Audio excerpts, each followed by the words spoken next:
It's Sunday, 9 a.m. Welcome to a new edition of the Neon Jazz interview series with big band jazz leader Joe Benjamin. These days, he is shooting music videos and keeping things real with his band, The Mighty Handful.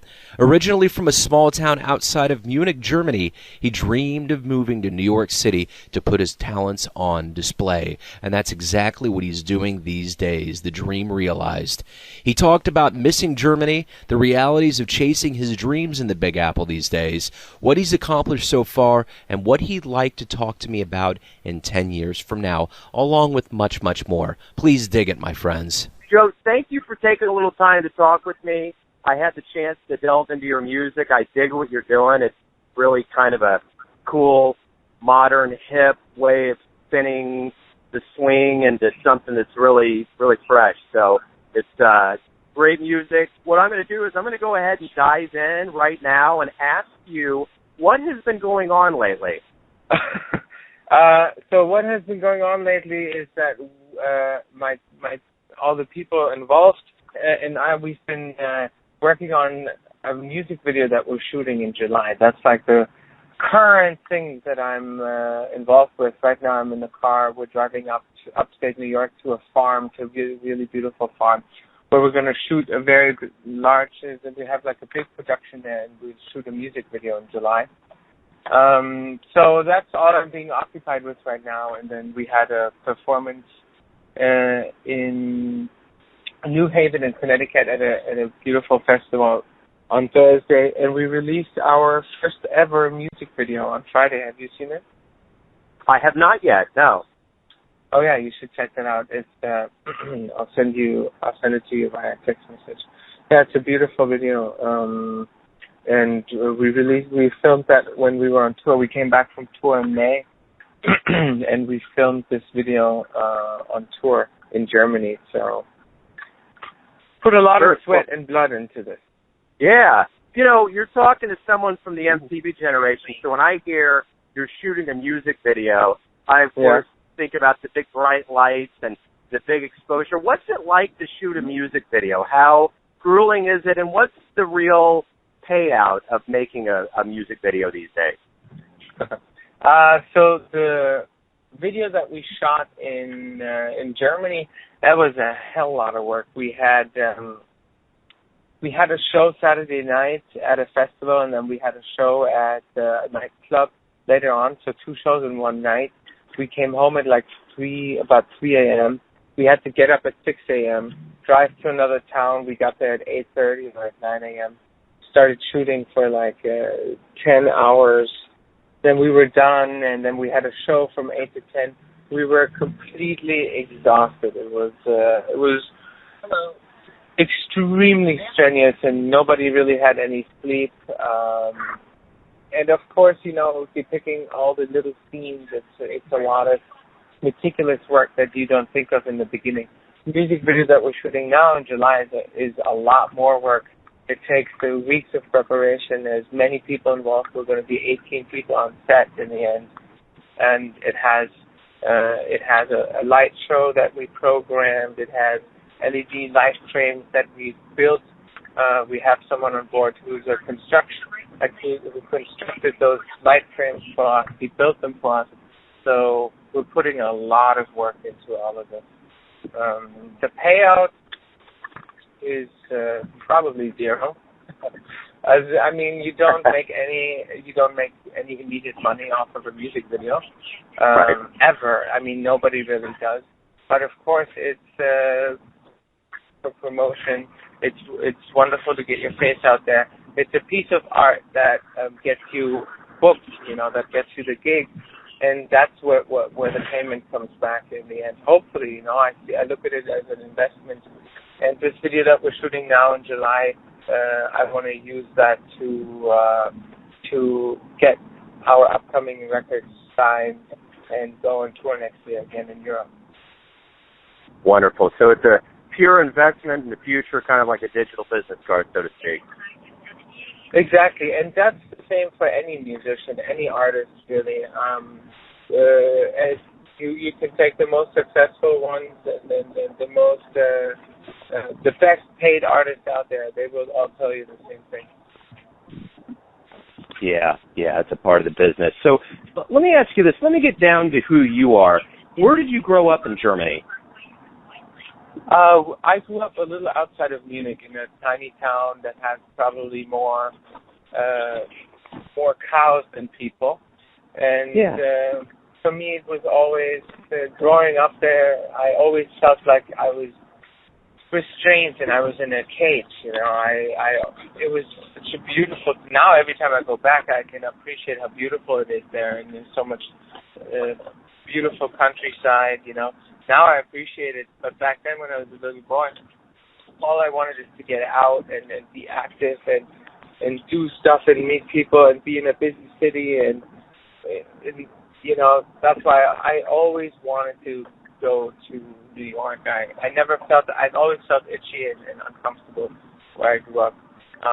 And now I can't wait to get back home. The grass is always greener on the other side.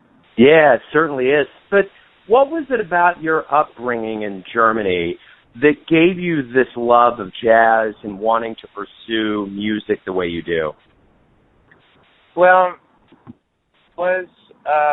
it all started really, I mean, my parents didn't really teach me any jazz. They didn't show me any jazz records. They didn't educate me in that way because they themselves don't really listen. My mom likes classical music. Sorry, and my father is like more like folk-oriented music and Pink Floyd, and he likes, you know, what's their name? Albatross is by, what's their name? I forget the other band. But when I was 11, for Christmas, my sister got a CD from my parents that was by this big European superstar, Robbie Williams. He's still very big in Europe. And he recorded a swing album called Swing When You're Winning. And it was kind of outrageous back then because he was a pop artist, and all of a sudden he came out with this crazy jazz record. And she kind of just threw it away, and she didn't want to listen to it. And I grabbed it because I knew his music, and I listened to it, and I couldn't believe what I heard. I mean, I was completely blown away. And I immediately fell in love with this music on the same night. It was love at first ear, so to speak. I started buying the music. I started playing it on the piano. It just found me somehow, and and I made it my mission to present that music again in a way that totally fits into our time now, you know. Yeah. So would it be safe to say that when you were a kid, you wanted to grow up to be a musician, or did you have other dreams when you were growing up? Oh, yeah. I wanted to be an architect, and I wanted to be a surgeon, and I wanted to be a train conductor. I wanted to be a lot of things. But I was part of like back then it was kind of a large musical theater production when I was 11. And I happened to get like a really cool role in it. They were looking for a 16-year-old guy, and my mom signed up for me with the wrong birth date. So I did the audition, and they accepted me, and they didn't know how old I was. And so once I started doing this, and I was together with all these professional musical theater actors and dancers, I saw what kind of lives they lived, and I wanted to be part of them, and I wanted to be part of their group all the time. And I immediately like felt that spark that they had, and I wanted it. And I think that's when I decided this is what I want to do with my life. So clearly New York was alluring to you. So when you were growing up, the images that you had of New York versus what you see on your daily life living there, what's the big difference? Oh, there's a big difference, very big. I mean, how New York is being portrayed for a boy growing up in Germany in the 90s is completely unrelated to what New York really is like, you know. You think of it as the big the big city where everyone is wealthy and everyone's doing fine and everything is great and everyone has success and it's very easy to have success. I mean, it's everything I just said is the exact opposite. You know, people live in tiny apartments. It's extremely hard to make a living.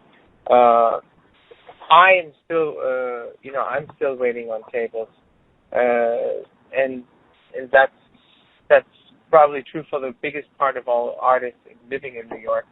And in this country, you know, the art department in this country is just not funded by government. There is no funding for the arts. There's very little that is being done for the arts. You really have to do it all yourself. And I think for me, the upside is the incredible network that I get in New York.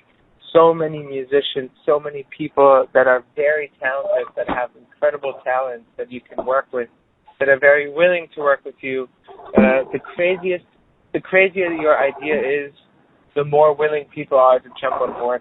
And those are incredible upsides that I wouldn't find where I'm from, you know? So I take advantage of those things as much as I can, and then I go to Europe and I make my money there. Hopefully, you know, right now. I feel like going on tour in Asia and Europe is probably for this maybe a lot more lucrative than playing shows in New York, you know? You know, it's interesting. You kind of lamented government support for the arts. Is that something that's a little bit more common in Europe? It's absolutely a lot more common. Millions of euros go into just venues in Germany. Every year, music venues get all this money from the government to pay musicians. And you get guarantees, 1,000 euro, 2,000, 3,000 euro guarantees to play a show if you're unknown in the city. I mean, where else do you find something like that? You can actually book tours based on guarantees that you get. And at least half to 70% of these guarantees come from federal funding. Wow. So is the general philosophy that the arts is going to keep the population healthy, so what the population is buying into tax-wise, you're just giving health and, you know, arts to the society? You have all these sciences. You have science, math. You have law. You have the medical field. You have all these things that are very important. You know, the big spectrums, and art is one of them, which is only a well-functioning political system understands that art is just as important as the medical field on a whole different level, you know, on a mental, psychological level, but it's just as important. And I like to believe Germany understands that at least better than the United States. Absolutely. Yeah, that's great. That's a great offshoot. I didn't even expect to talk about that, but that's very interesting. But I'm telling you, I also don't want to be this immigrant who comes to New York and just complains and nags.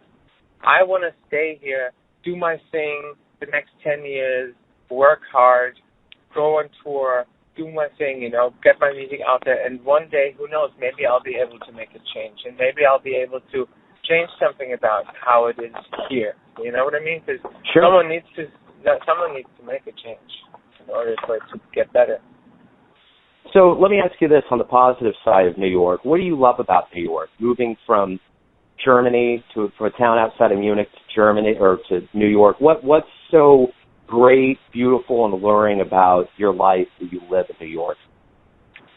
I mean, most of all, it's the network I have. I have all these friends. I have all these wonderful, talented people who are extremely skilled and who have very interesting insights on artistic insights, you know, and who are all down to help. And right now I'm sitting in a car with two friends. We're going upstate New York. We're going to this farm. We're putting these frames up, and we're trying to get this light show running. We're doing all these things. They do it primarily because they believe in it being a great thing that can change, that can make a change, that can get their name out there, you know, and it's just all these people helping you out and coming together. If you have, which is incredible. I mean, that's definitely something that I find in New York that is the most enriching thing probably of the city. And then the energy, it's such a high energy in the city. There's always something happening. If you want to see a German independent movie at 3:30 a.m., you probably will find some theater in New York that'll play one. There's always something happening. There's all 24/7 supermarkets and stores and restaurants and people out in the street. And I'm very hyperactive. When I go to bed at 1 a.m., I need to know that the next 8 hours it's busy outside, Yeah. I can't tell you exactly what it is, but it helps me channel my energy better. Right on. So let me ask you this. Let me first of all ask you about your band, The Mighty Handful. Kind of describe how this band came about, how you got on the scene, and how everything kind of has led to today.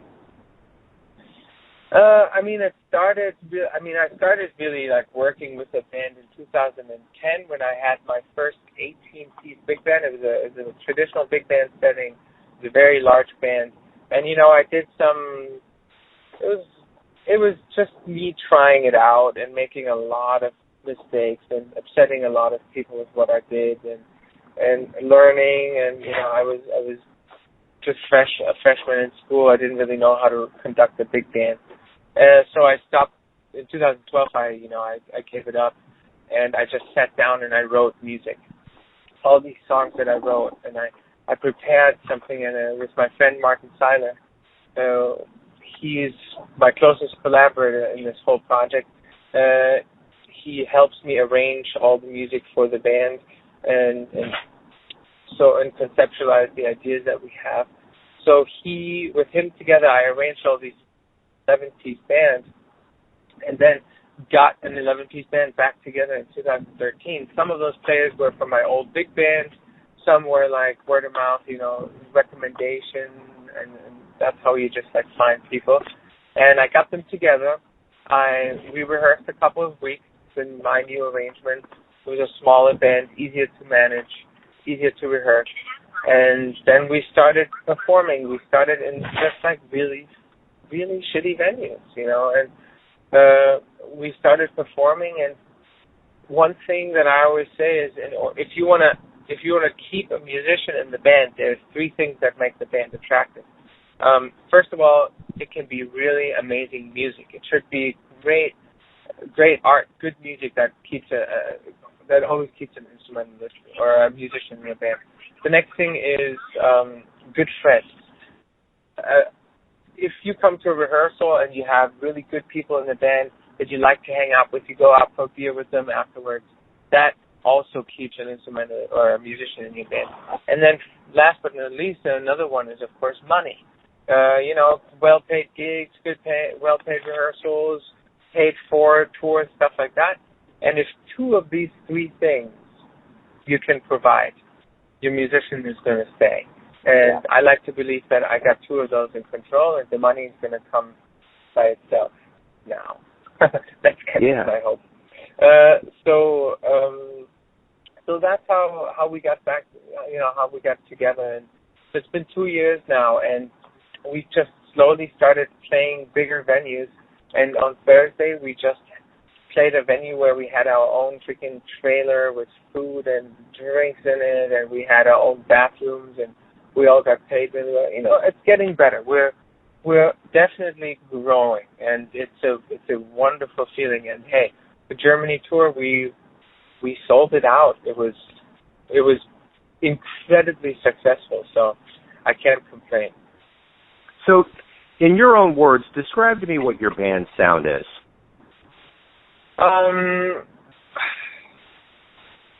I think there's a lot of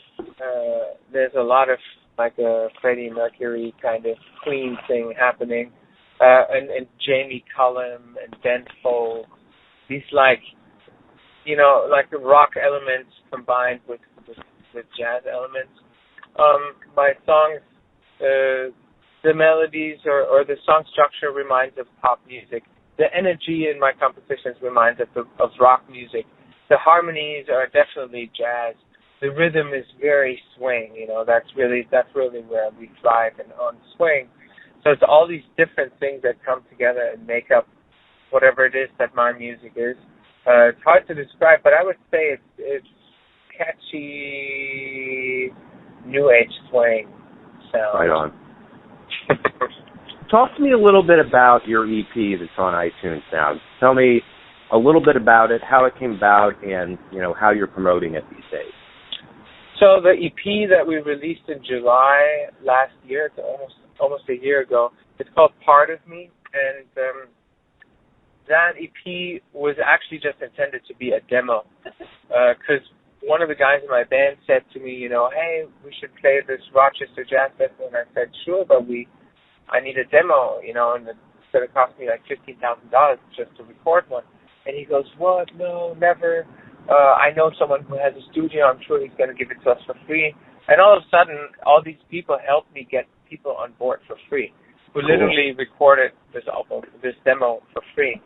So finally, we had 5 songs together, and we said, hey, if we already have this and it sounded okay, let's make an EP out of it. So it was intended to be a demo tape and became an EP.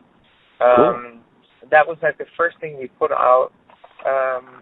I like to believe that I progressed a lot from back then. With a band of this size and a project of this magnitude, it'll take a couple years probably until we really get like the juicy sound out of it. So and then we also brought out 2 singles, The American Dream and That Text.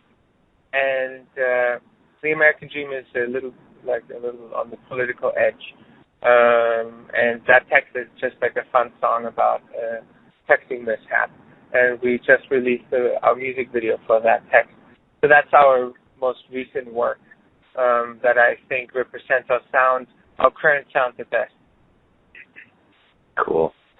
So let me ask you this, since we're more kind of angled towards the jazz element of things, you described a really good mosaic with Ben Folds and Queen and kind of the rock element. From a jazz perspective, what musicians or what albums have moved you the most jazz-wise? I hear again. I have to say, I'm of course all over the vocalists. Growing up, they were the vocalists were the big ones for me, and I have to say Frank Sinatra. Frank Sinatra. I mean, I listen up and down. I know all these songs. It's like internally in my sleep. So that was really the biggest influence, I suppose. And then a couple small jazz trios from Germany, one of them called Barcodes Trio. I highly recommend for you to check those out if you're interested in jazz.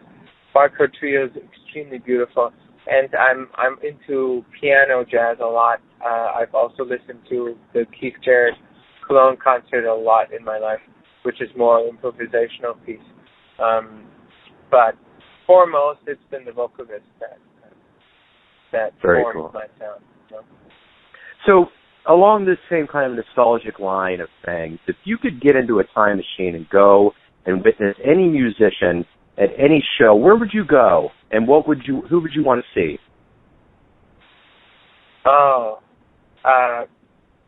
If I could go in a time machine and I could just see any show, okay. So I would want to see Freddie Mercury in the 80s, the early 80s, or late 70s, I think it was. That was the peak. And I would certainly want to see Frank Sinatra in the 50s, the mid 50s. I think that would be real. That would do it. And Amy Winehouse, I wish I had seen her live. Yeah. So let me ask you this as we kind of get towards the end here. Let's say we hook up in 10 years, and I say, Joe, what's been going on? What are you going to want to tell me has happened over the last decade? What are you going to be happy to say, bam, this happened? As much touring as possible. That's where it's at. I just want to get the music out. I want to spread the love. I want to have people come to shows and just have a good time wherever I am in the world. That would be marvelous. And if I could play a show at Radio City Music Hall when I'm 35, yeah, that would be that. That's kind of like the big goal, I guess, for the next 10 years. Cool. If I can make that happen and I can pay my musicians well throughout the next 10 years, then that's all I can ask for. I don't need a car, I don't need 3 houses. I just want to be able to pay my musicians, pay for touring, and get the name out there. You know, that's the most important thing, just have my name out. Perfect, Joe. Hey, man, it was a pleasure to talk with you. That was awesome. You nailed it. Totally nailed it. Thank you so very much for taking your time as well, man. Cool, man. Thanks again, Joe, and good luck out there, man. Thanks for listening and tuning in to yet another Neon Jazz interview, where we give you a bit of insight into the finest players in New York City, Kansas City, and spots all over America, giving fans all that jazz. And thanks to Joe for his new direction in music and all that cool he brings with it. If you want to hear more interviews, go to Famous Interviews with Joe Domino on the iTunes Store or visit theneonjazz.blogspot.com for all things Neon Jazz. Until next time, enjoy the music, my friends.